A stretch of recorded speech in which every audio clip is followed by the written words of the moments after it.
All right, let's dive into one of the most mysterious, most challenging, and honestly, most mind-bending sayings in the entire biblical tradition. It's a statement that really forces us to question what we think we know about reality, about faith, and about the sheer power of a focused word.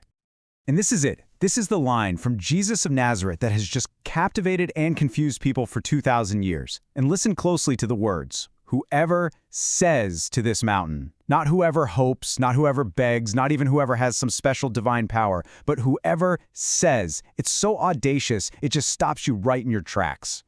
So, what in the world are we supposed to do with this? Is it a command to perform some kind of cosmic magic trick? Is it just a fancy metaphor for overcoming big obstacles in life? Or is it something way, way deeper? Maybe a lesson in the hidden architecture of reality itself? To get it, we really have to look at the context, at what was happening right before he said this. And the scene from the Gospel of Mark is, well, it's pretty strange.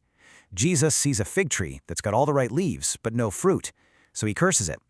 And the very next day, his disciples are shocked to see that the tree has completely withered up right from the roots. It's their astonishment that prompts him to deliver this incredible line about moving mountains. Now, to us, a tree and a mountain might seem totally random, but you have to remember, for his first-century audience, this was like a piece of living, breathing commentary. To really grasp what's going on, we need to unlock the symbolic language they were all fluent in. A world where a tree was never just a tree and a mountain was definitely not just a mountain.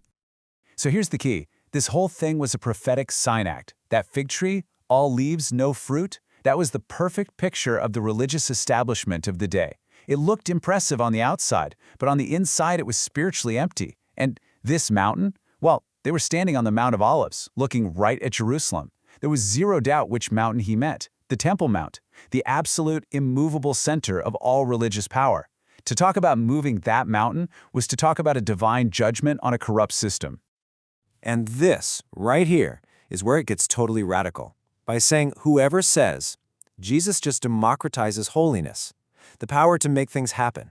The power once thought to belong only to the priests in the temple is now being relocated. It's moving from a physical building to the inner life of any person, absolutely anyone whose heart is truly aligned. But this isn't just about symbols. He's also pulling back the curtain and showing us the inner mechanics of it all, the actual architecture of how this kind of power works. You know, the Hebrew word for faith, emunah, is so much richer than our modern idea of just agreeing with a set of facts. It's about steadfastness, loyalty, a kind of reliable alignment. It's less about a thought in your head and much more about a state of your entire being. It's about your whole self being coherent and rooted in the divine will.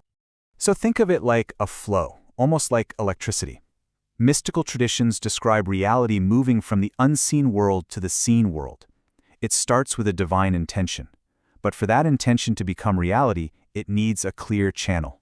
That channel is a human heart that is undivided, that is coherent. That inner coherence then shapes our speech, which actually participates in the creative act, and boom, it manifests in the world we can see. But, and this is the critical part, there's a condition. Jesus says, and does not doubt in his heart. The original Greek word here for doubt literally means to be divided in two. This isn't about having intellectual questions. It's about having an inner fracture, being pulled in two directions at once. A divided, incoherent heart breaks the circuit. The flow stops. The energy scatters. And that leads to the final, brilliant piece of the puzzle. Right after this incredible, mind-bending teaching, what does Jesus say? Forgive. Now, this isn't just a random moral lesson tacked on at the end. Forgiveness is presented as the metaphysical repair kit. Holding on to resentment and bitterness is what creates that inner division, that fractured heart. Forgiveness is what mends the break, restores the coherence, and clears the channel so the divine flow can resume. Okay, now this ancient spiritual idea, that an unseen reality is the source of the seen world, finds some really fascinating echoes in the language of modern physics. And let me be super clear here. This isn't about trying to prove faith with science. It's about finding a shared language to talk about these deep mysteries. Take, for example, the concept of the quantum field. Physicists describe it as this invisible sea of pure potential from which all matter, all the stuff we can see and touch, actually rises. It really resonates with that ancient scriptural idea that what is visible came from what is invisible. It's like a modern metaphor for this foundational, unseen reality. So the point isn't that physics somehow validates these spiritual claims. Not at all. But what it does do is create a new kind of conceptual space for us to take seriously what these ancient traditions have been saying all along, that the unseen isn't imaginary. No, it's foundational. So, if the whole point isn't literally moving mountains, then what is it? What's the ultimate goal of this teaching? Well, it's not about learning a technique to get stuff you want. It's about entering into a whole new state of being. This prayer from the Gospel of John, it just lays it all out. It reveals the core desire behind everything Jesus taught.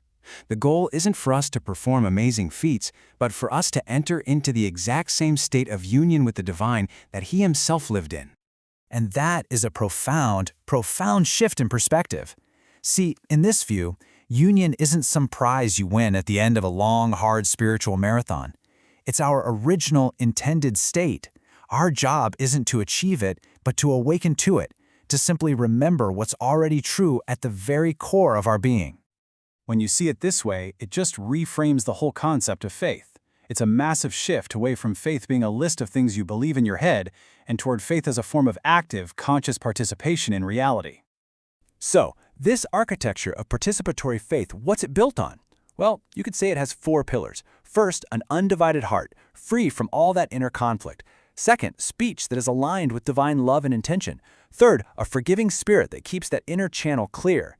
And fourth, a posture of participating with reality, not trying to control it. And this brings us right back to another one of those mysterious phrases, faith is substance. The original Greek word there, hypostasis, means that which stands under, the foundation. So faith isn't just wishful thinking. It's the very substance, the foundational reality that anchors the unseen into the seen. It's a way of aligning ourselves with what is already true in that deeper dimension of reality. And so, that leaves us with the big question, doesn't it? If faith isn't just about believing, but about participating, what does it mean for you to participate in the healing and restoration of your world, starting with the coherence of your own heart?